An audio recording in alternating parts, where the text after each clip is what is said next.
জাতীয়তাবাদের যে অসমাপ্ত কর্মকাণ্ড জিয়াউর রহমান সাহেব রেখে গিয়েছিলেন, সেই অসমাপ্ত কর্মকাণ্ডগুলোকে সমাপ্ত করতে গিয়ে ওই প্রতিহিংসার শিকার হয়েছেন দেশনেত্রী বেগম খালেদা জিয়া এবং আজ পর্যন্ত হচ্ছেন জনাব তারেক রহমান।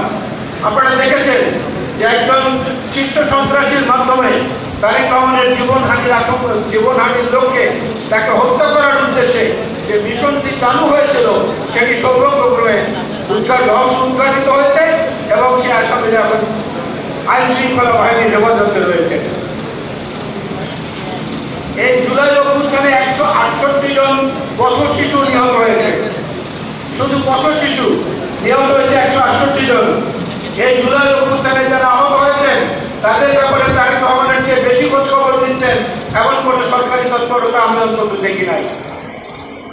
তারপরেও মনে হয় যেন এই সরকারকে বোধহয় বোবা বুঝতে পেয়েছে। ঘুমের মধ্যে অনেক সময় মানুষকে বোবা বুঝতে পায়। এই বোবা বুঝতে পেলে পরে দেখবেন অনেক কিছু বলতে ইচ্ছা করে, অনেক কিছু করতে ইচ্ছা করে, দৌড় দিতে ইচ্ছা করে, চিৎকার করতে ইচ্ছা করে, কিন্তু কিছুই করতে পারে না।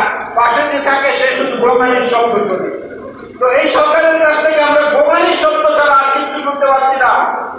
দিকভ্রষ্ট একটি সরকার, কি করবে এরা নিজেরাই জানে না, নিজেদের শরীর কত বড় এটাও জানে না।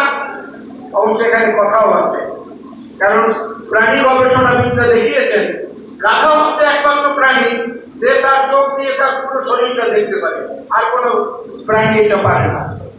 আবার পাকিস্তানে যখন গিয়েছিলাম তখন দেখে এসেছি ঘোড়ার চেয়ে গাধার দাম বেশি। জানেন তো কি কারণে?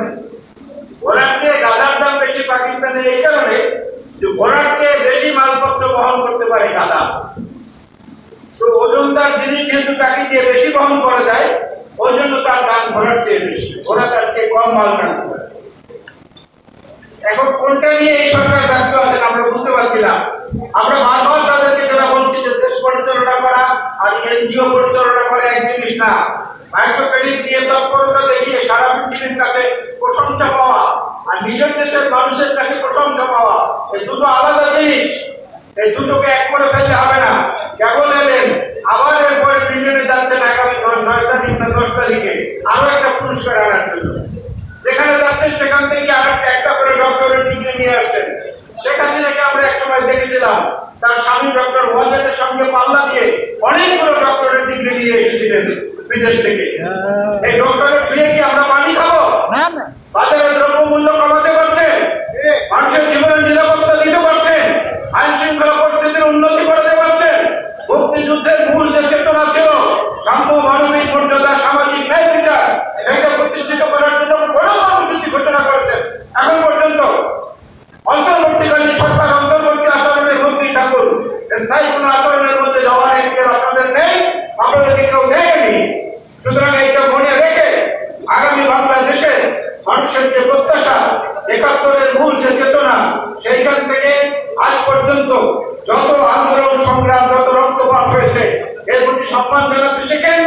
শহীদ জিয়াউর রহমান বীরুত্তম এবং তার সঙ্গী সাথী যারা রণাঙ্গনে ছিলেন তাদের প্রকৃত সম্মান ফেরত দেওয়ার চেষ্টা করেন। মুক্তিযুদ্ধ বিষয়ক মন্ত্রণালয়ের মধ্যে নানা রকম কর্মকাণ্ড চলছে, প্রশাসনের মধ্যে নানা রকম কর্মকাণ্ড চলছে।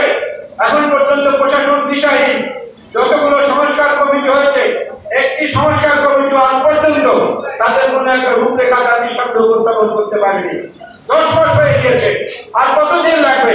বাংলাদেশ স্বাধীন হতে লেগেছিল 9 মাস, আর এই স্বাধীন দেশের একটা নতুন রূপরেখা, একটা নতুন রাজনৈতিক বন্দোবস্ত এইটা করতে 10 মাসেও আপনারা ব্যর্থ হয়েছেন। সুতরাং মুক্তিযোদ্ধাদের কাছ থেকে আপনাদের শিক্ষা নেওয়া উচিত। যারা রণাঙ্গনে ছিলেন, যারা আদর্শের ভিত্তিতে লড়াই করেছেন, তাদের জীবনী এবং তাদের ত্যাগ থেকে শিক্ষা নিয়ে তারপরে দেশ পরিচালনা করতে তাদের সহযোগিতা নেন, তাহলে হয়তো দেশে শান্তি আসবে। তাহলে এই দেশে শান্তি অনেক সুযোগ করা হয়ে গেছে। আমি আমার বক্তব্যের সমাপ্তিতে আবার বলতে চাই, শহীদ জিয়াউর রহমান বীরুত্তমের একক কোনো কৃতিত্ব আমরা দাবি করি না। অন্যান্য যারা ছিলেন তাদের কৃতিত্ব কম সেটাও বলি না, কিন্তু যার যেটুকু সম্মান সেটুকু দেওয়ার বন্দোবস্ত করেন এবং সেটুকু দেওয়ার জন্য মানসিকতা তৈরি করেন।